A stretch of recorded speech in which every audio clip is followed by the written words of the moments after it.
सह वीर्यं करवावहै तेजस्विनावधीतमस्तु मा विद्विषावहै। ओम शांति शांति शांति। शंकरं शंकराचार्यं केशवं बादरायणं सूत्रभाष्याकृतौ वन्दे भगवन्तौ पुनः पुनः।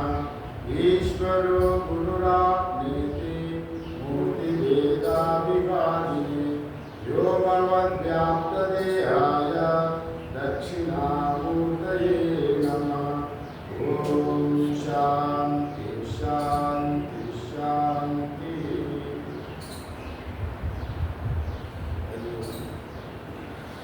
हरिओम सज्जनों, हम लोग कटा उपनिषद का प्रथम अध्याय प्रथम वल्ली का 1 से 3 श्लोक का देखे थे। आज हम लोग चौथा श्लोक देखेंगे। कठोपनिषद का चौथा श्लोक का विचार करेंगे। और कल हम लोग बताए थे और जो पिता का जो गाय नचिकेता जी ने अपना पिता जो उद्दालक वाचस्त्रवसा ने दक्षिणा में पूरे गाय की देने का वो सब देखते हुए नचिकेता का अंदर में आस्तिक बुद्धि जागी। मैंने उनका इच्छुक हो गई वैसा वाला अगर गाय दे तो अभी जो दाता है वो अनिष्ट फल प्राप्ति होगा। अनिष्ट फल मतलब वो अंधकार लोग जाएंगे, सुगर सुगर इत्यादि वो जन्मों में वैसा वाला दान जो जिस काम का नहीं होगा वैसा दान दे तो वैसा अनिष्ट फल मिलेगा। उसी से रक्षा करने के लिए पिताजी का बारे में सोचकर नचिकेता जी ने अपना फिर ये प्रश्न उठाया, हमको किसको देंगे। इसी बात का अभी अगले चौथा मंत्र में कह रहा है, नंबर 14। और इसका पहले कल प्रश्न पूछे थे। उन्होंने कल प्रश्न पूछा कठोपनिषद काटकी शाखा का अंतर्गत जो कठोपनिषद आया, बोले तो काटकी क्या होता है, कट क्या होता है, वैसा प्रश्न पूछे थे। यहाँ यो कट का शब्द का अर्थ संदर्भ के अनुसार अनेक अर्थ आता है।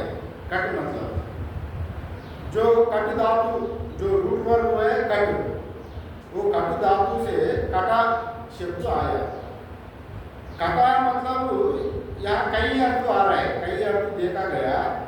जो एक टुकड़ा, एक भाग, एक पोर्शन, एक पीस, इसी का कट कहा गया है।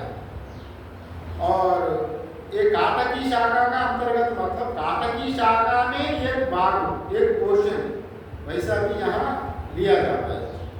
और उनको पूछे थे कल काटकी का मतलब क्या होता है। काटकी का मतलब एक पहाड़, एक चट्टानों का पहाड़ को काटकी कहा गया। माने शिला, एक माउंटेन को भी काटकी कहा जाता है संस्कृत में।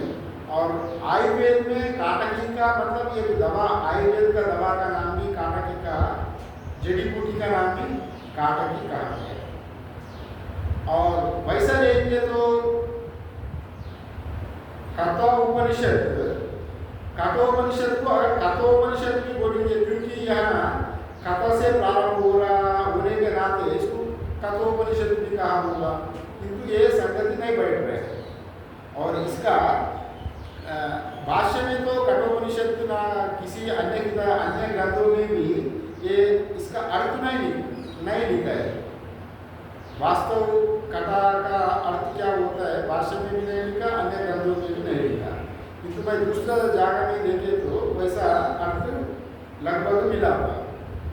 और ये उपनिषदों में जो ईश केन कटा मुंडा मांडुक्य तित्तरी ऐत्तरेयंच इत्यादि जो चांदोक्य बृहदारण्यक उपनिषद है, किसी का उपनिषद का नाम अपना मंत्र से उपनिषद का नाम रखा गया। जैसा ईशावास्य विदग्धम सर्वम ईशा उपनिषद में जो पहले मंत्र का ईशा से शुरू होने के नाते वो उपनिषद का ईशा नाम आ गया। और केन उपनिषद केनेचितम प्रेषितम इत्यादि प्रथम मंत्र से केना आ गया।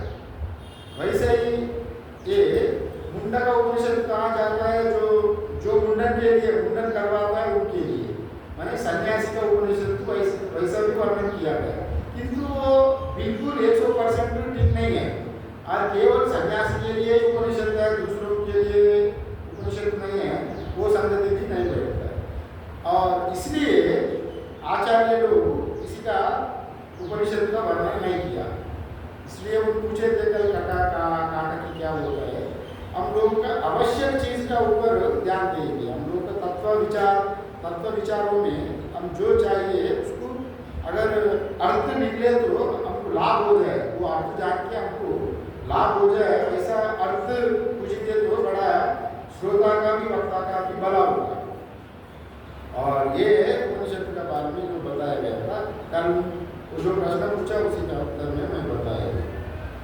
और अभी जो उपनिषद है, नचिकेता ने कल जो पिताजी ने विश्वजित यज्ञ कर रहा है, विश्वजित यज्ञ में सब कुछ वो पहले बताया, सब कुछ दान दिया गया, जितने उनका पास है सब कुछ उन दान में दिया गया। और जो बचा कुचा हुआ गाय और ब्राह्मणों को दक्षिणा रूप में दे रहा है, वो बचा कुचा गाय जो गाय था वो निकम्मा गाय, माने कोई काम का नहीं था। पीतोदकम चिन्नतनम दुग्धदोहम निरीन्द्रियम इत्यादि कल कहा गया। और उसका कोई वो पानी भी पीने लायक नहीं है, वो और घास भी खाने लायक नहीं है, दूध भी देने लायक नहीं है, वो अगले जीवन में बच्चा पैदा करने के लिए भी वैसा नहीं है। वैसा गाय की दे के वो ब्राह्मण क्या करेंगे।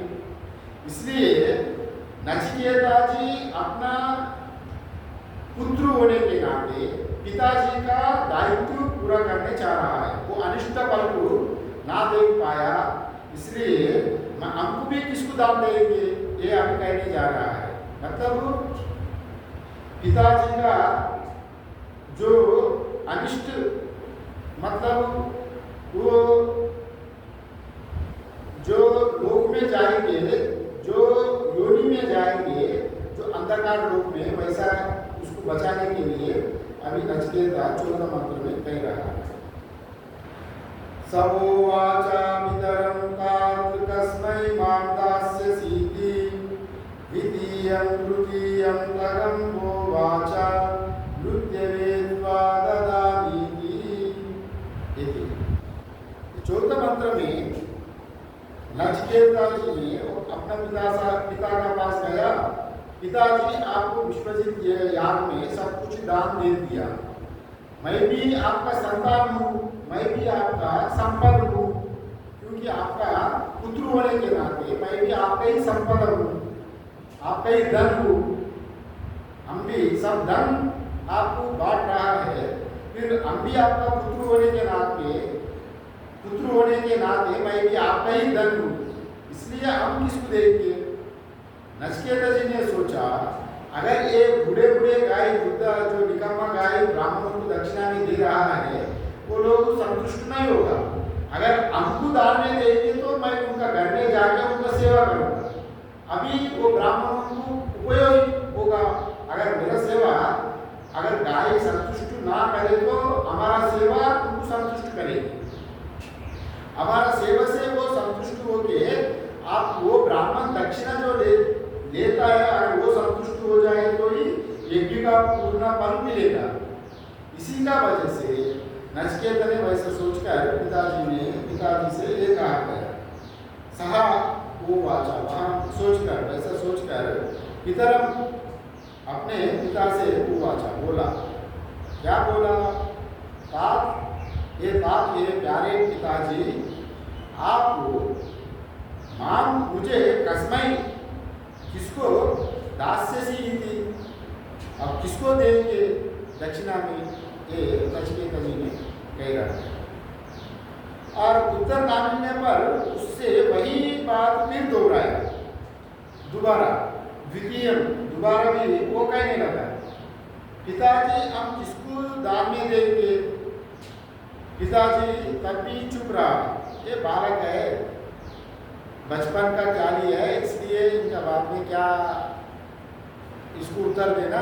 पिताजी उनको कुछ नहीं बोले और पिताजी ने दोबारा कोई कुछ भी नहीं बोले तो नचिकेता ने और तीसरा बार भी पिताजी आपको किसको दान में देंगे फिर पूछा। तो तीसरा बार पूछे तो पिताजी का क्रोध आ गई, क्रोध आके तुमको यम को देऊंगा, यम को देऊंगा, मृत्यु वेदवान ददामी, हमको मृत्यु को देऊंगा, यम को देऊंगा, वैसा बोला। उनका कहने का क्रोध से वैसा बोला, बार बार तंग कर रहा है बच्चा, हमारा आके हमको किसको देोगे, हमको किसको देंगे, हमको किसको देंगे, तुमको सब अरे तुमको मृत्यु को देऊंगा, ऐसा बात निकल गई। और नचिकेता ने जो बात को सच माना, वो सीरियसली लिया, पर हमको हमारा पिताजी ने मृत्यु को दे दिया। नचिकेता सोचा हमको ब्राह्मणों को देने का बात कहा, जो ब्राह्मणों को बूढ़े बूढ़े गाय आप जो दे रहा है उसी का बावजूद हमको दे तो मैं किसी वृद्ध ब्राह्मण का सेवा करके मेरे पूर्णता यूटिलाइज हो जाऊंगा, मेरे जीवन का जो सेवा है मैं कर पाऊंगा। अगर आप मृत्यु को दे रहा है तो हमको मृत्यु को देने लायक कर्मा में क्यों क्या किया, वैसा वो सोचने लगे। इसलिए हम साधारणतः बच्चे लोग को देखता है तो बार बार कुछ ही तंग करता है, बच्चे बड़े लोगों का पास आके बच्चे लोग को तंग करे तो उनको कुछ तो कुछ बोल देते हैं, माने हम लोग अवेयरनेस में नहीं रहते हैं। ये बच्चा है, कुछ तो कुछ भूत को देऊंगा, प्रेत को देऊंगा, तुमको राक्षस को देऊंगा, वैसे ही डांट देता है बच्चे लोग को भगाने के लिए। किंतु नचिकेता उसी श्रेणी में आने वाला वो वैसा वाला कैटेगरी का नहीं है। नचिकेता है एक पूर्व जन्म में एक बड़ा ऋषि थे और उनका शरीर छोटे होते हुए भी उनका विवेक का ज्ञान बहुत उच्च कोटि का विवेक का ज्ञान था नचिकेता। इसलिए उनका वो शास्त्र का मन को जानता है, क्या अच्छा है क्या बुरा है। वो बुराई से बचाने के लिए अपना पिताजी का अनिष्ट फल को प्राप्त, जो अंधकार लोगों को जो जाना उनको इष्ट नहीं था। पिताजी कष्ट भोगे इसी का वजह से कि पिताजी की सही मार्ग में ले जाने के लिए पिताजी का उनका भला चाहते हुए नचिकेता जी ने और ये भी निर्णय लिया गया। और पिता जब वैसा बोला था मैं यम को देऊंगा, तभी नचिकेता जी ने सोचा मैं यम को देने का लायक काम क्या किया। और ये ऋषि वैसा इतने क्रोध से बोले थे, मैं मृत्यु को दे रहा है बोल रहा है। तभी अगले 5वें मंत्र में ये कह रहा है नचिकेता, ये यहाँ सुनकर नचिकेता मन ही मन विचार लिया, मैं यम को देने लायक काम उतने निकृष्ट लोग जाने का काम, वैसा काम क्या किया मैं।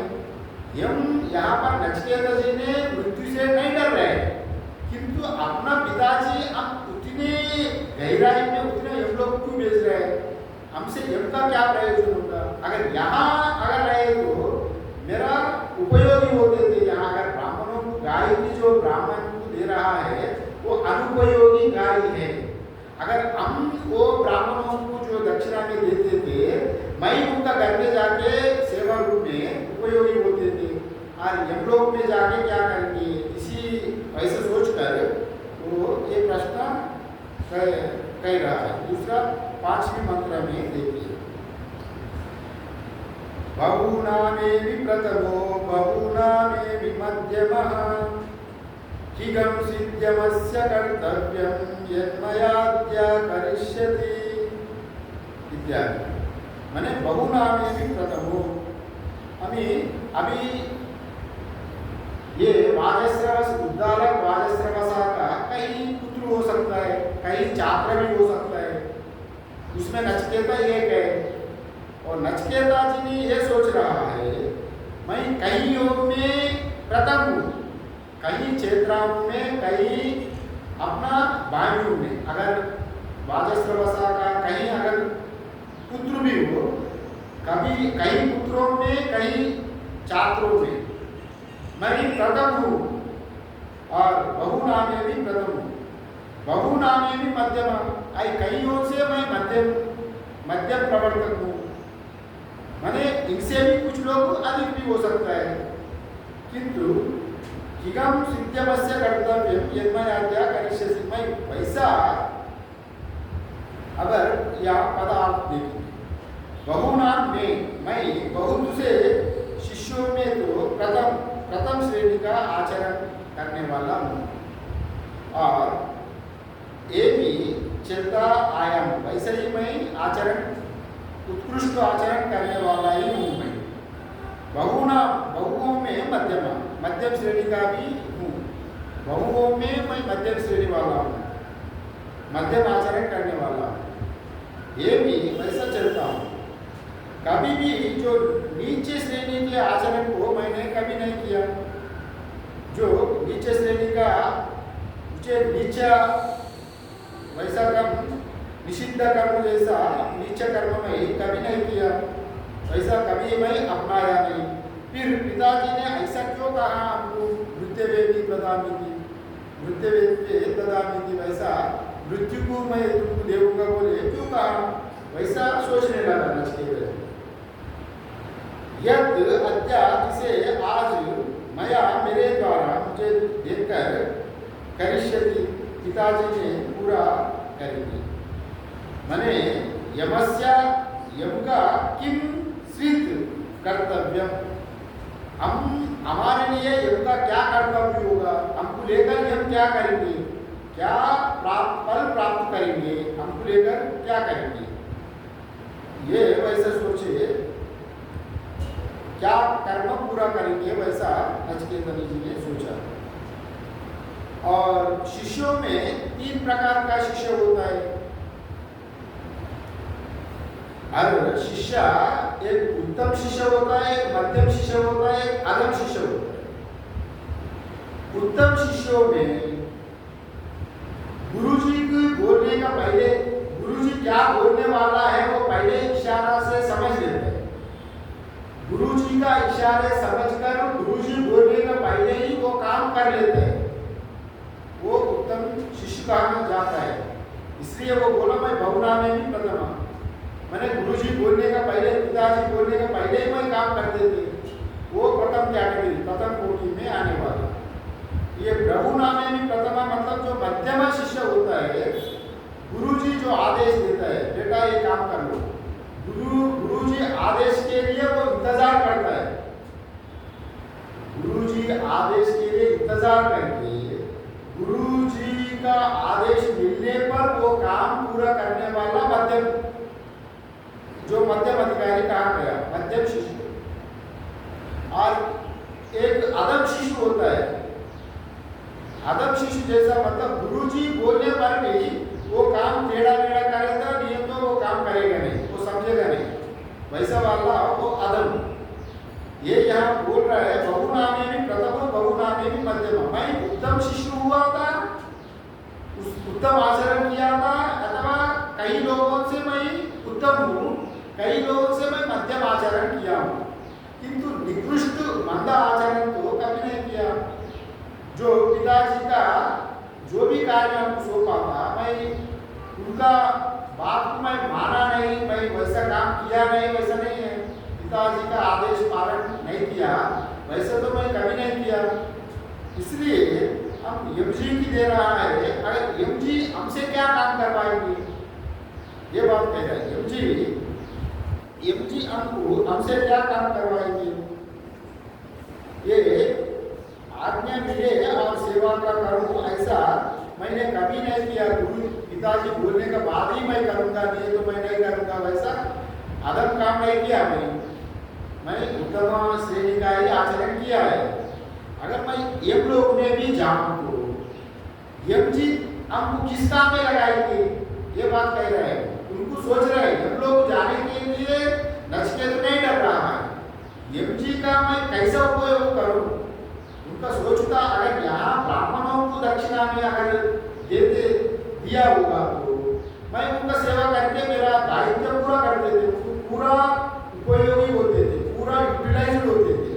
किंतु यम धर्मराजु यम जो रहता है ना पृथ्वीदेव यम, वो इंद्र जी का अंगन में उनका वो एक मिनिस्ट्री है, बड़ा पदवी है उनका। इतने कितने लोग मर रहे हैं, कितने लोग क्या कर रहे हैं, उनका पूरा संचालन यम धर्मराज से ही होता है।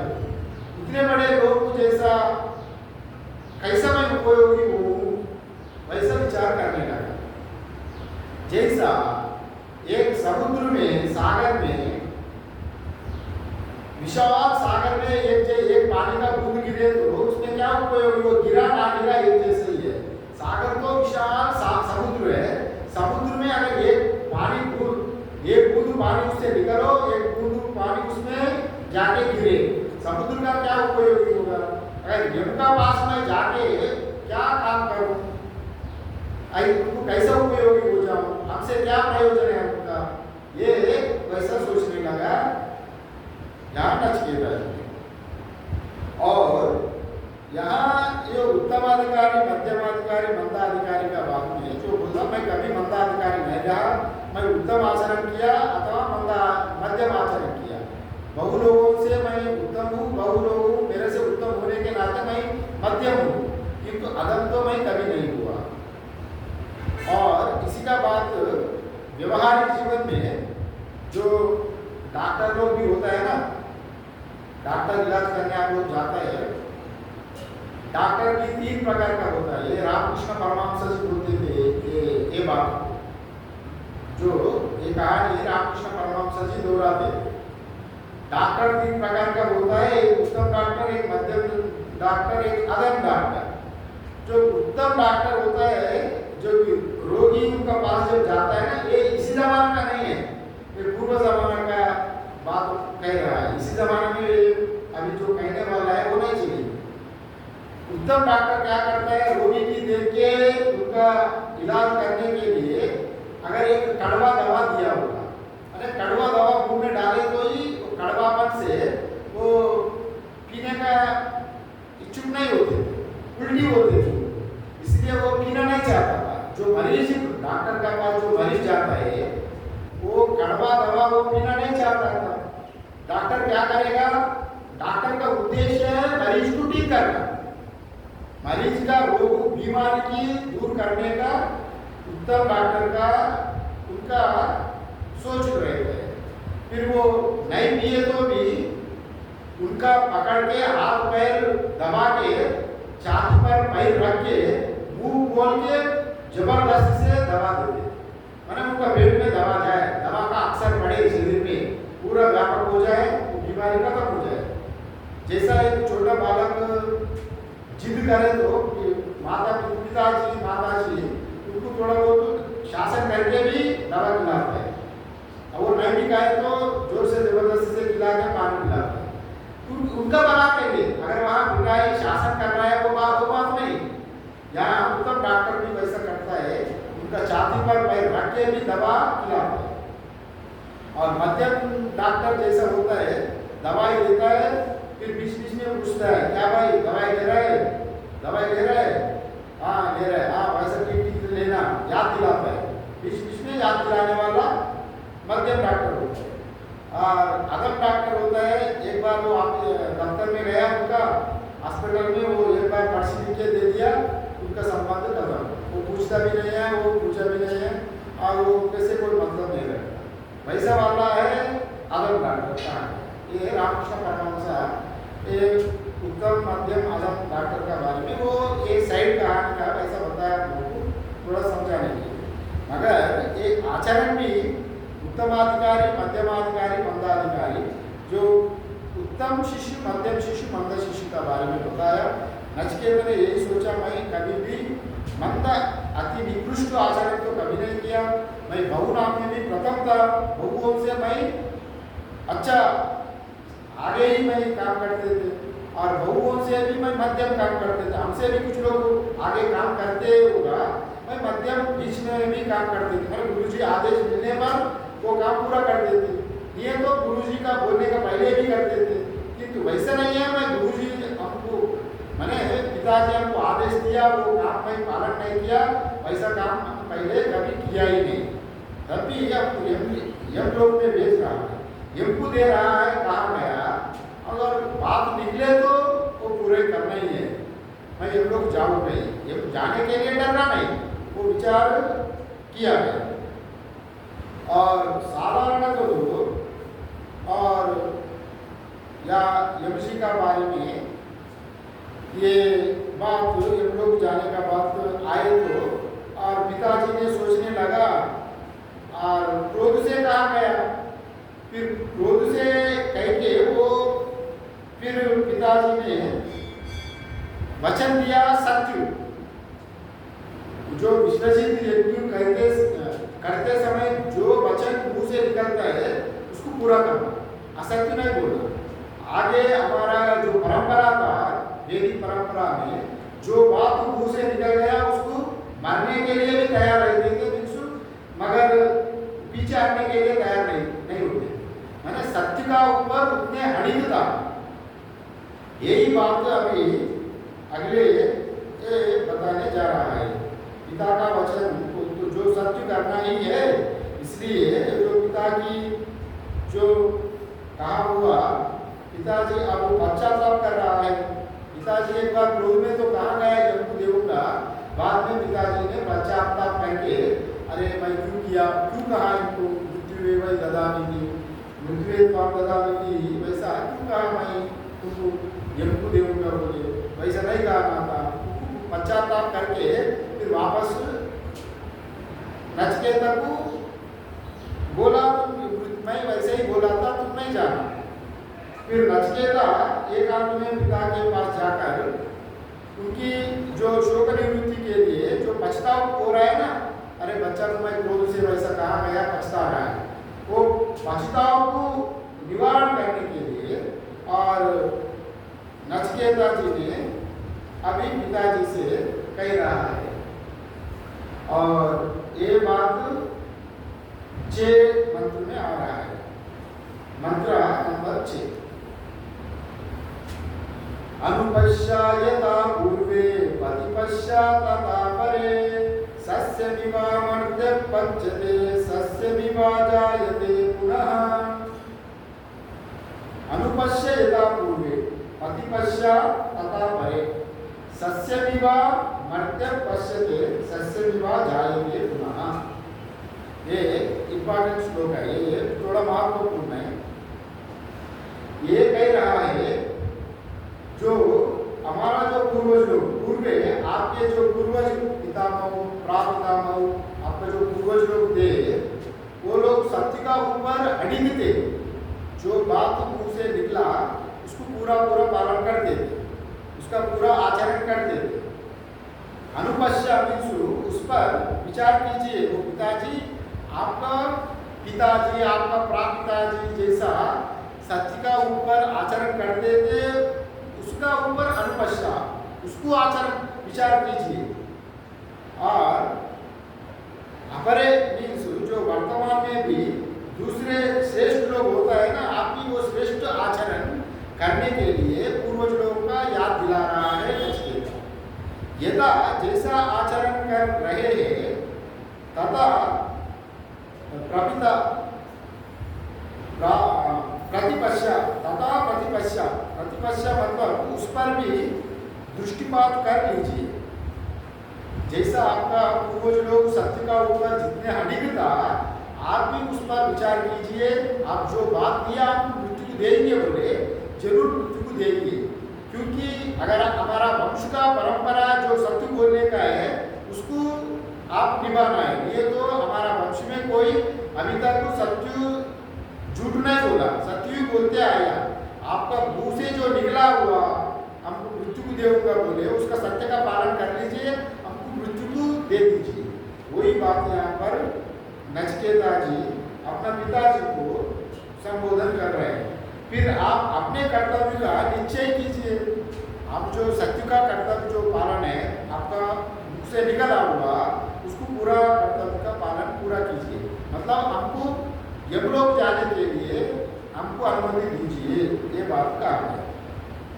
मर्त्य यहाँ जो मरणधर्म मनुष्य, अगर यहाँ पर जो लोग रहता है ना, जो मरणधर्म मनुष्य यहाँ जो सस्यम इवा अनाज की तरह पचते पकता है, अर्थात जरा जीर्ण होकर मर जाता है। अगर कर्मफल का वजह से अगर आपको हमको यज्ञ भी नहीं देंगे तो अगर हम जिएंगे, जितने दिन जिएंगे फिर जन्म होते ही रहेगा। साधारणतः जैसा हम लोग एक गेहूं का दान, किसी का एक दान चावल का दान हम लोग खेती में बोएंगे तो खेती पकेगा, फिर वो दान में ही परिवर्तन होगा। माने वो लोग ये मरेगा फिर जन्मेगा, मरेगा जन्मेगा, यही सृष्टि का नियम है। ये बात याद दिला रहा है। जैसा अनाज की तरह वो पचते, वो पकता ही है, अर्थात जराजीर्ण होकर मर जाता है। तथा सस्यम इवा अनाज की बात ही पुनः फिर अजायते उत्पन्न हो जाता है। जैसा आपको अनाज बोया खेती में, धान का खेती में अनाज पक गई, जो पका हुआ अनाज को हम लोग ले लिया, जो नीचे गिरा हुआ अनाज फिर बाद में खेती में परिवर्तन होगा, फिर हुआ माने वो नीचे गिरेगा फिर नया पैदा होगा। ये जन्म भी वैसे ही है। इसी क्या वजह से कोई स्थायी नहीं होने के नाते आपका धर्म का ऊपर आप जो सत्य वचन का आप निभाइए, हमको यमलोक में भेजिए। ये बात को नचिकेता जी ने अपना पिताजी के पास जाके कहा और पिताजी ने उनको अनुमति दे दिया यमलोक जाने के लिए। यहाँ पर यमलोक जाने के लिए पिताजी का अनुमति तो मिल गई और नचिकेता जी ने ये सोच रहा है अभी अनुपश्या यथा पूर्व, नचिकेता पूर्वज लोग के बारे में ये बात कहा तो पूर्वज लोग कैसा था ये बात यहाँ पर नचिकेता ने याद दिलाया। अनुपश्य यथा पूर्व, आप लोग जानता है सत्य कैसा है। हमारा उपनिषद सत्यम वदा धर्मं चरा, सत्यम वदा, सत्य को हमेशा बोलना, तैतरीय में होता है सत्यम वदा धर्मं चरा, सत्य से कभी भी पीछे नहीं हटना। हमारा उपनिषद मुंडक उपनिषद में भी सत्येन पंथा विदतो देवयानः, ये कहा गया सत्येन पंथा विदतो देवयानः, मतलब जो सत्य को हमेशा पालन करेंगे तो वो शुक्ल गति से देवयान मतलब देवलोक जाएंगे, माने ब्रह्मलोक जाएंगे। ब्रह्मलोक जाके ब्रह्मा जी द्वारा मुक्ति हो जाएगी। सत्य का एक को पालन करेंगे। अब जीवन में विद्या नहीं बोला करो, हमेशा सत्य ही बोलते रहा, तभी आपको ब्रह्मलोक जाने का भी अधिकार होता है। वैसा मुंडक उपनिषद को सत्येन पंथा विदतो देवयानः कहा गया। इसलिए सत्याचरण के लिए हमारा पूर्वज लोग भी बहुत अडिग रहते थे।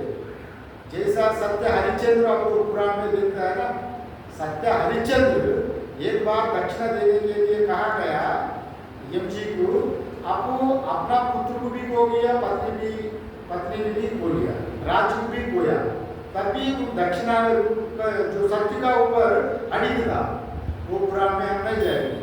जैसा हरिश्चंद्र जी हमारा सत्य पालन करते थे वैसे ही हम लोग और देखा जाता है। जैसा रामायण में भी ये सत्य का बारे में आता है, ये सत्य बहुत अत्यंत बहुत मुख्य विषय है। जीवन में हम रोज जीवन में व्यवहारिक जीवन में हम लोग व्यवहारिक विद्या बोलता है, छोटा मोटा विद्या तो व्यवहार करने के लिए भूलेंगे, इसमें क्या हानि है। माने हर एक चीज का एक फल मिलेगा ही मिलेगा, कहीं वो सत्य छोटा मोटा भी हो बड़ा भी हो तो उसका परिणाम तो होगा ही होगा, हर कर्म का फल भोगना ही पड़ेगा। इसलिए यहाँ पर जो सत्य का बात आए तो हम लोग रामायण में देखता है, जब दशरथ जी कैकेयी जी लेकर एक बार युद्ध में गए दशरथ जी। कैकेयी दशरथ ने युद्ध किया जब उनका रथ का एक कील निकल गई। अभी कैकेयी ने देख के उसका अंगुली वो रथ था ना, रथ का वो कील का जगह में अंगुली रख दिया। माने खून बहते हुए भी उसने सहायता किया। और अगर वो अंगुली वहां नहीं रखे तो वहां चक्का नीचे गिरे तो खतरा होते थे, युद्ध हारने का भी खतरा होते थे। उसका वो प्रशंसा देखकर, उसने वो साहस देखकर दशरथ जी ने कैकेयी की तो एक बार वर दिया, तुम जो भी वर मांगो हम लोग युद्ध जीता, तुम्हारा साहस देख के हमको बहुत प्रसन्न हुआ। मैं बहुत प्रसन्न हुआ आपका साहस को देख के। ये कैकेयी तुम वर मांगो। कैकेयी ने बोले हम जब समय आएगा तभी मैं वर मांगूंगा, अभी कोई मेरा आवश्यकता नहीं है। ये क्यों बोल रहा हूँ, सत्य का बारे में बोल रही हूँ। और पिताजी का पालन करना है ना, पितृभक्ति जैसा रहता है। कैकेयी ने क्या किया, जब समय आ गया तो राम जी की राजा बनाने के लिए मंदरा जी ने कुछ फुसफुसाया, कैकेयी का काम है कुछ फुसफुसाया, कुछ कहा तुम तो पटरानी नहीं बनोगी, तुम दास जैसा बनोगी, और राम राजा होगा, कौशल्या पटरानी रानी बनेगी, तुम तो दास ही बनेगी। और वैसे बोले तुम भरत को बोलो, भरत को राजा बनाने के लिए तुम्हारा पास तो एक अस्त्र है वर। जब जो वर दशरथ ने आपको वर दिया था, वरदान दिया, वो वर को आप उपयोग करो। तभी राम जी की पट्टाभिषेक करना था, अगले दिन सुबह ही रात में घटना हो गई। और कैकेयी जाके जो उनका बात दशरथ के सामने कहा, और दशरथ मूर्छित हो गया बात सुनते ही। वैसा नहीं कर सकते मैं राम जी की, और रोने लगा, सिर पीटने लगा, वो जमीन में पड़े लगा। और दशरथ नहीं उठा, देरी में राम जी की ये बात पता चला। कैकेयी जी का वैसा इच्छा था, पिताजी ने वर में वैसा उनको वचन दिया। फिर पिताजी का शत्रु को रक्षा करने के लिए राम जी ने वनवास गए। पिताजी का रक्षा, पिताजी ने बोला ही नहीं राम जी की तुम वनवास में जाओ। वो कुछ तो के पड़ा, वीर पड़ा, क्योंकि वो वचन तो दिया कैकेयी की। फिर भाई कैकेयी ने बताने लगा तुम्हारा पूर्वज लोग कभी सत्य वचन तोड़ा नहीं। तुम्हारा जो इक्ष्वाकु वंश लोग है, वो वंश में अभी तक कोई सत्य को पालन करके आया। अगर तुम मेरा बात नहीं मानोगे तो तुम सत्य को तोड़ने वाला होगा। ये बात दशरथ को कैकेयी बोले तो कैकेयी दशरथ ने खुश होकर नीचे देखा। ये बात राम जी जानकर राम जी स्वयं फैसला लिया, पिताजी का सत्य को रक्षा करना मेरा कर्तव्य है और मेरे पिताजी का कर्तव्य को पालन करूंगा। इसी बात पर एक 14 साल एक बात से, एक सत्य वचन से उन भी नहीं तोड़ा, उनका पिताजी का वजह से उन वनवास गए। यही है हमारा भारतीय परंपरा। नचिकेता भी यहाँ पर यही बात किया। नचिकेता भी जो किया पिताजी का रक्षा के लिए, उनका स्वयं के लिए नहीं है। उनका स्वयं के लिए कोई स्वार्थ नचिकेता में नहीं था। पिताजी का जो रक्षा करने के लिए नचिकेता ने ये फैसला उठाया और मैं नरक यमजी का पास जाऊंगा ही जाऊंगा। और पिताजी ने जब यमजी का पास बोले, मुंह से निकला मृत्यु को देख के बोले मैं जाने का वो फैसला लिया। मतलब उसी समय में माता पिता के लिए पुत्र मरने के लिए भी तैयार रहते। पिता का कल्याण श्रेष्ठ मानते। जैसे भीष्म पितामह भी अपना पिता के लिए आजीवन ब्रह्मचार्य घोषित किया। जो भीष्म पितामह हम लोग देखता है महाभारत में, अपना पिता के लिए वो उनका जो सगी माती थी वो उनका पुत्र राजा बने, वैसा उनका कामना थी। तभी भीष्म पितामह ने मैं आजीवन ब्रह्मचार्य पालन करूंगा, मैं शादी नहीं करूंगा। सत्य का पिताजी के लिए वही सच पुत्र होता है। और कई जगह वैसे भी हम लोग को मालूम होता है, माता जी के लिए भी मातृदेवो भव पितृदेवो भव इसलिए कहा है जो माता पिता भगवान को समान है, मातृदेवो भव पितृदेवो भव, आचार्य देवो भव अतिथि देवो भव। माता पिता देव परमात्मा का ही समान है, आचार्य भी परमात्मा और अतिथि भी परमात्मा ही। इसलिए जो बात यहाँ आई पिता माता का, वो पिता का जो पालन करने के लिए वो यमलोक जाने के लिए तैयार है। और एक बात तो समय नहीं है, छोटा सा एक अगले श्लोक हम लोग बाद में शुरू करेंगे। अभी और छोटा माता का बारे में, माता वचन का रक्षा करने के लिए भी एक कहानी है हमारा महाभारत। जैसा पंच पांडव था ना, पंच पांडव लोग, वो लोग वनवास में गया, जैसा पास लेके वो हर गया और वनवास में गया, उसको लगाया गया और वनवास में जाके तो वनवास में भी उन जो लंका घर में दुर्योधन ने लंका घर में पंच पांडवों को जला दिया, किंतु वो लोग बच के बाहर निकला। किंतु वो सोचा ये लोग पंच पांडव लोग मर गए, किंतु वनवास में जब वनवास का समय में, वनवास में रहते समय ये पंच पांडवों में और एक कुटीर बन के रहते थे वन में, जंगल में। उस समय रोज जाके शिकार लेके आते थे, कुछ तो कुछ पाल फूल, कुछ जो कुछ शिकार मिला, जो भी मिला, माता जी कुंती जी भी बोलते थे, कुंती जी भी साथ में गए थे ना, कुंती जी भी भोजन पकाते थे, ये तो पल कुछ लाए तो बेटा बांट के पालो बोलते थे।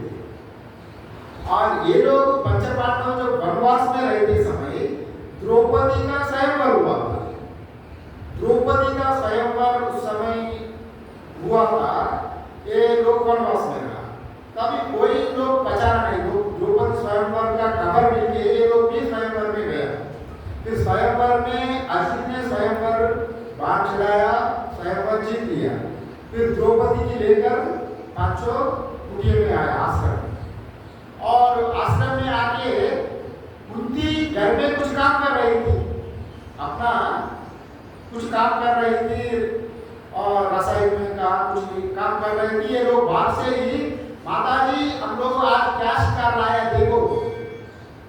पांडवों ने माता जी से कुंती से कहा, माता जी हम आज क्या शिकार लाया देखो, क्या लाया देखो। यही कहा, हम लोग क्या लाया आप देखो, आप आके देखो। कुंती ने अंदर से आवाज दिया, जो कुछ लाया वो आप पांचों बांट के पालो, पांचों बांट के पालो, इतने का। और वो क्या लाया, वो इंसान है, वो जानवर है, वो क्या है, वो देखा ही नहीं। माता का वचन है, हम पांचों बांटने के लिए माता का मुंह से वचन निकला। अधिकार तो अर्जुन का हुआ था, किंतु माता का वचन का वजह से द्रौपदी को पांचों अपना लिया पत्नी। ये है हमारा भारतीय संस्कृति का जो मातृदेवो भव पितृदेवो भव जो कहा गया, वो माता का पिता का वचन के लिए ये लोग किसी हद तक जा सकते हैं, अपने शरीर को भी त्याग दे सकते, वो महाकल्याण होगा। और कोई गुरु का भी, माता पिता गुरु का कभी अनिष्ट होगा, कभी संकट होगा, उन लोगों के लिए हमारे शरीर को भी त्याग देना परम कल्याण होगा। उसको मरण नहीं कहा जाता है, वो परम त्याग, परम तपस्या कहा जाता है। और कोई माता पिता के लिए कोई अपना चेला है, अपना जो बच्चा है, संतान है, माता पिता के लिए अगर शरीर भी त्याग दिया, उसको मरण नहीं किया जाता है, मरण नहीं कहा जाता। वो एक तपस्या है, महान त्याग है, मरण नहीं है, उनका अगले जीवन में उत्कृष्ट गति होगा। इसलिए माता पिता गुरु के लिए सर्वस्व त्यागने का विधान कहा गया। यही बात युद्ध में भी अर्जुन ने, कृष्ण जी अर्जुन को यही संदेश दिया, तुम अगर इस शरीर को छोड़ेंगे तो अगले जीवन में युद्ध में मरेंगे तो आप स्वर्ग जाएंगे, अगर आप युद्ध जीतेंगे तो राजा बनेंगे, चक्रवर्ती। आप जैसा भी आपको उपयोगी होगा, आप युद्ध से डरो मत। कोई मरता नहीं, वास्तव में अपना अपना कर्म से सभी अपना अपना समय से ध्रुव मृत्यु ध्रुव जन्म बुद्धस्य, कोई स्थायी नहीं है, कोई मरता है कोई जीता है, जन्मने वाला मरता ही है, मरने वाला जन्मता है। जब तक मुक्ति नहीं होगा तब तक ये जन्म मरण चलते ही रहते हैं। अगर आदमी लोग मार रहा है, मैं मारने वाला हूँ, ये मरने वाला है, तुम्हारा ये तो अज्ञान है, कोई वैसा नहीं होता है, तुम मत डरो मत। वैसा श्री कृष्ण परमात्मा भी अर्जुन को गीता में एक उपदेश दिया। और सत्य को पालन करने के लिए यहाँ जो हमारा राम सीता जैसा हमारा पंचपांडवों का जो माता का सत्य का वचन को पालन किया, नचिकेता भी पिता का सत्य को रक्षा करने के लिए जो विश्वजित यदि करता है सब छोड़ने का ये विधान होता है। अगर इसका भूमि से हमको किसको देंगे बोले तो मैं मृत्यु को देऊंगा बोला। अगर वो मृत्यु को देंगे एक बार वो वचन आया, वो वचन पूरा करने का विधान से ये इतने बात नचिकेता जी ने पिताजी को सुनाया सत्य को पालन करने के लिए। यही बात यहाँ पर बताया गया। और बाकी हम लोग का देखेंगे 7वीं मंत्र से कल देखेंगे।